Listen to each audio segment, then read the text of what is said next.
The date today is 11/22/2015.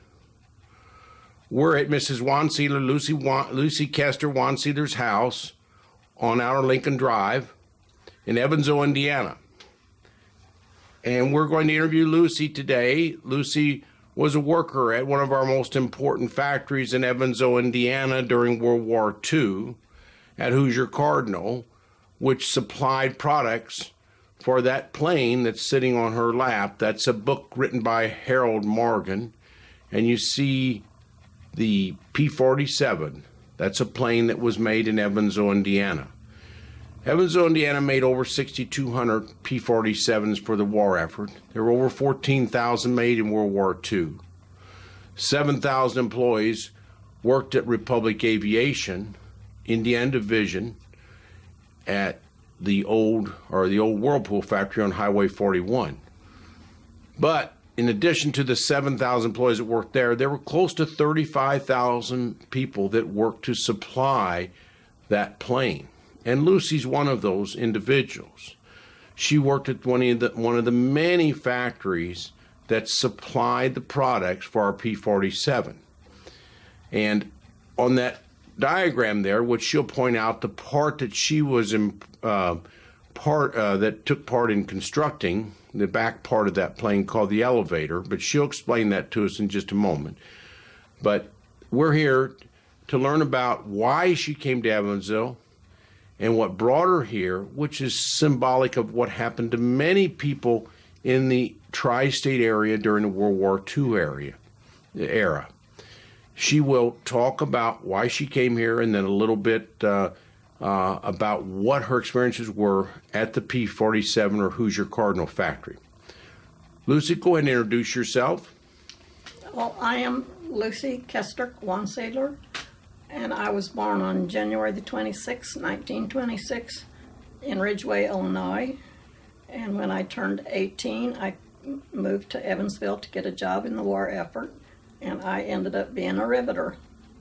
And I worked on the P-47, the elevator of the P-47.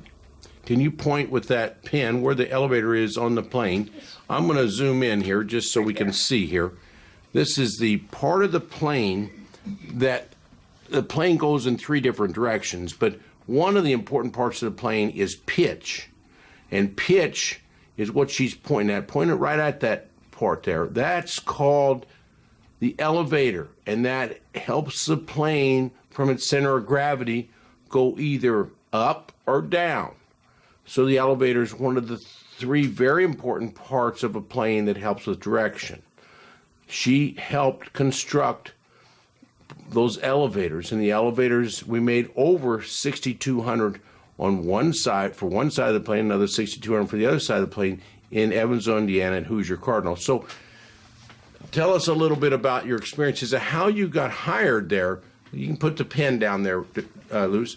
How did you get hired at the P-47 plant or at the Hoosier Cardinal plant? I don't remember, but I know I went to training somewhere, and they sent me there, I guess. I don't really remember all that. And when you pushed a rivet in that aluminum, were you the person on the back side of the aluminum is called a bucker, right? And the front side was one that put the rivet in. A buck looks like a big, long, big, strong piece of steel that's very heavy. Were you on the back side or the front side or both sides intermittently? I wasn't on the back side. I was on the front side. I put the rivet in and used my gun to whatever. Then you rivet it, and if you look at aerodynamics in planes, you don't want much drag. Drag comes from all kinds of different reasons, but the flatter you can have a rivet that's flush with the aluminum, the better off it is. So this was a tremendous invention. We had Cleco clips and also rivet guns and riveters, and that was a great advance over Hitler's planes and even the Japanese planes. It was sort of a secret that the United States had in World War II. So how heavy was that rivet gun? About 3 or 4 pounds in your right hand? I couldn't remember, but I held it with one hand. I still remember the name of my bucker. His name was Harold DeVilly. And we'd put out a perfect job. They'd inspect them first, our inspector, and then the Army inspected them, and we'd have a perfect job a lot of times. And so a rivet in the elevator, you do it about a half an inch or an inch away from the edge of the border of the aluminum, and you go all the way around the edge, I assume. Yes. And in one, you showed the portion on the plane that's the elevator, which is that part of the back of the plane. How many rivets in an elevator you say would estimate? 100 or 200 or? I'd say over 100. I don't remember. Because they're pretty close together, about an inch away, and then all the way around, about an inch from the edge, an inch all the way around. Not too many in the center of the. I can't remember about that. Yeah. Now, did your arm get tired? I was 18. No. But those are heavy guns. I've carried those guns before, and They're air guns. And then you would learn to touch. They said women were so much better than men doing rivers, and that's why we called you Rosie Riveters. You'd get the feel of it. You'd know just when to stop it. It was a lot of touch. Now you are a seamstress too. You do a lot of quilting, and you have a lot of touch in quilting too. But this was a little bit different sensitivity to touch, I assume. I guess, yeah. And your first few times doing it probably wasn't so good, but then you got pretty good pretty fast.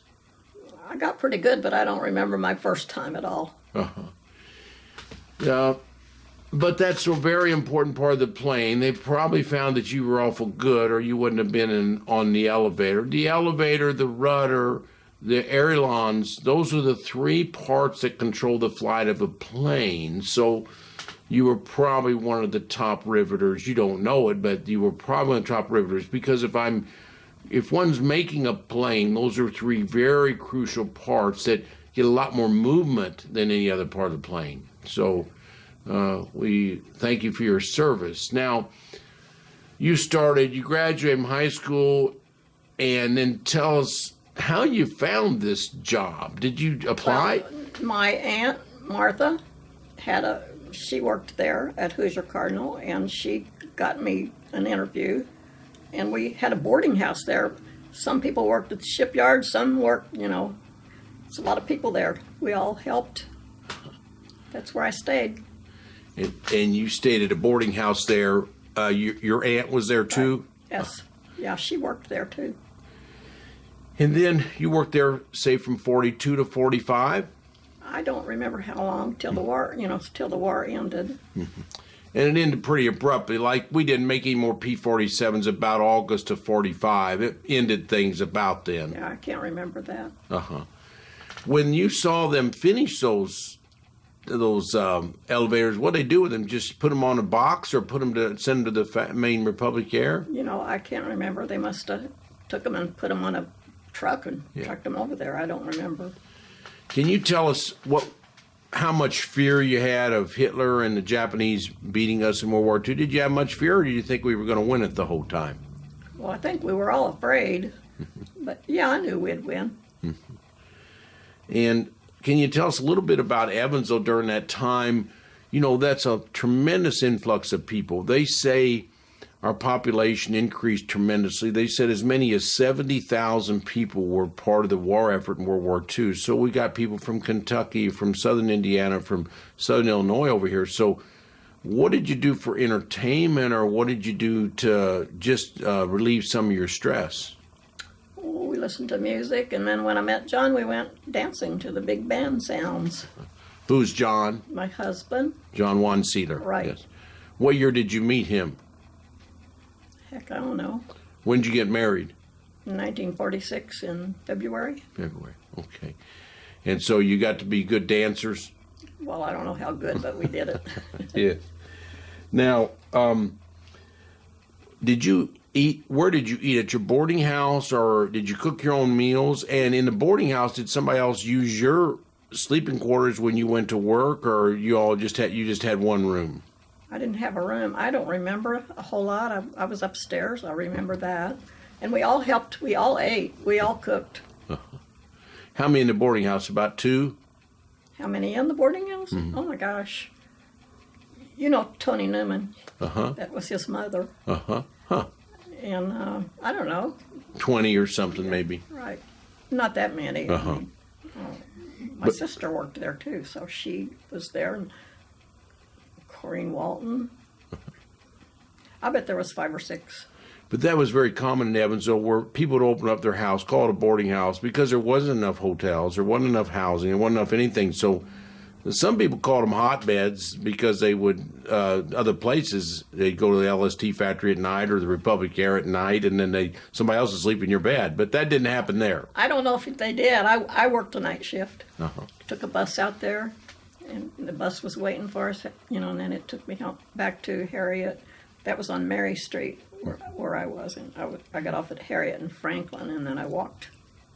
How far did you have to walk? A half a mile? No, just a few blocks. So where was your boarding house and where was Hoosier Cardinal about? Hoosier Cardinal's out there on Louisiana Street, wasn't it? And you had to take a bus all the way there every day. Right. So you take the night shift. So when did you go in and when did you come back home? About? I don't remember the hours, but... Evening? Yeah, I worked. It was, I don't know, maybe, heck, I don't remember. But did that factory stay open all night? Hoosier Cardinal? I think so. There was 3 shifts. 3 shifts. And I was on second. How much you get paid, do you remember? Not much, but I don't remember. Uh-huh. And then, so you would never have come to Evansville if you wouldn't have, if this war wouldn't have happened. You'd probably still be in Ridgeway, Illinois. I might have married a farmer over there. Who knows? Mm-hmm. And so when the war was over, why did you stay here, or did you go back to Ridgeway? No, I stayed here. I got married to John. I see. So he came back from the war and you met him. Yeah. And then where did you get married? What church? At the Assumption Cathedral in Evansville. Uh-huh. Now I'm going to widen this lens here, and I'm going to, just to show John, he was in World War II. Can you tell me what he did in World War II? He wasn't in very long. He had a heart problem, and so he got out because of his health. Because of the heart. Yes. I see. And was he in the Army? I think so. Air Force. Air Force. So it's called the Army Air Corps then. That's her husband in the background, and that's her, a picture of both of them. His name was John Wahnsiedler the second. The third. He's John Wahnsiedler the third. And they were very good mechanics. And when we look in the background, I'm going to move it away from Lucy right now, and we're going up the top here. This is up here above is your wedding picture now. So you got married at Assumption Cathedral, is that right? Right. And what year was that you got married? In 1946, in February. February, okay. And so there's her wedding picture right there. And that's her and John. And then there's John and her, probably their 25th wedding anniversary next to them. And then down below is all the wedding party, and we're going to interview her sister-in-law, Dorothy Wahnsiedler, who's in that picture, and then a lot of other Kesters in that picture. They came over from Ridgeway to Assumption. That was our cathedral downtown. It was torn down about 1969 in Evansville, but it was there for a long time on about 8th Street and near the YMCA and Central High School. Lucy, now, how do you think that, what did John feel like when he came back from the war? Was he scared or worried or wasn't too bothered by it? I don't think so. He was already back before I met him, so I don't know. Yes. And how did he get so mechanically inclined? He was probably one of the better mechanics in Evansville, and that's passed on to his children. He was a plumber. Well, okay, but that's mechanical. Oh, whatever. But he did a lot of plumbing. Right. Called Wahnsiedler plumbing? Yes. Yeah. And the kids are pretty much, a lot of them are artists in that regard. They've inherited some of that. Yeah. And what's happened to any of your other family from Ridgeway come over to the war ever except your aunt? Well, my sister. Your sister and your aunt, yeah. And my brother worked at shipyards. At LST Shipyard. Right. Uh-huh. And how many years did he work there, Lucy? I guess till they shut it down. Uh-huh. What did he do there? I guess he was welder. Welder, okay. Yeah, we had LST Shipyard in addition to the Republic Aviation here in Evansville, and they had lots of workers there, 19,000 workers at that plant. They made 167 LSTs, and welders are really important.